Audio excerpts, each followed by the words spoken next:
ఒక్క శివాలయంలో మాత్రం ఒక నియమం ఉంటుంది. పగటి పూట అంతా శివలింగం ఒక్కటే ఉంటుంది దర్శనానికి యోగ్యంగా. సాయంకాలం అయిపోతే సాధారణంగా కవచం పెట్టేస్తారు. కవచము అంటే రూపాన్ని పెట్టేస్తారు.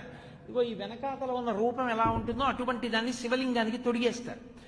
ఒకసారి కాని శివలింగానికి కవచం తొడిగారా ఇక మీరు నంది యొక్క శృంగముల నుండి చూడకూడదు. అలా కాని కవచం తొడిగి లేదా మీరు తిన్నగా నిలబడి శివలింగాన్ని చూడకూడదు. అప్పుడు చూసేటప్పుడు మాత్రం మీకు అదృష్టం పండిందని గుర్తు. కవచం పెట్టకముందు మీరు శివాలయంలోకి వెళ్ళారంటే మీ భాగ్యం పండిందని గుర్తు. ఎందుకో తెలుసా? ఈ సమస్త ప్రపంచమునందు కేళి చేసే శివస్వరూపం దర్శనం అవ్వాలంటే నందీశ్వరుడికి ఆయన ఇలా ఉంటే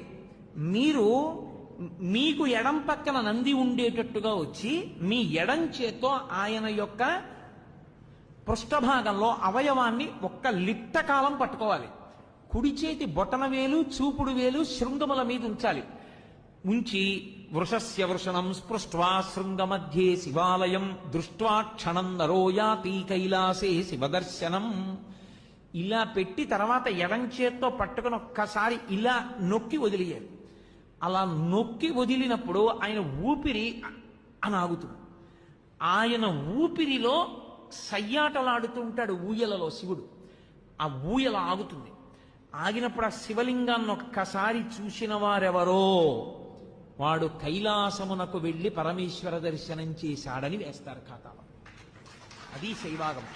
కైలాసే శివం దృష్ట్యా కైలాసమునందు పరమశివ దర్శనం చేశాడు. కవచం పెట్టేశారనుకోండి ఇక చూడకూడదు. అలా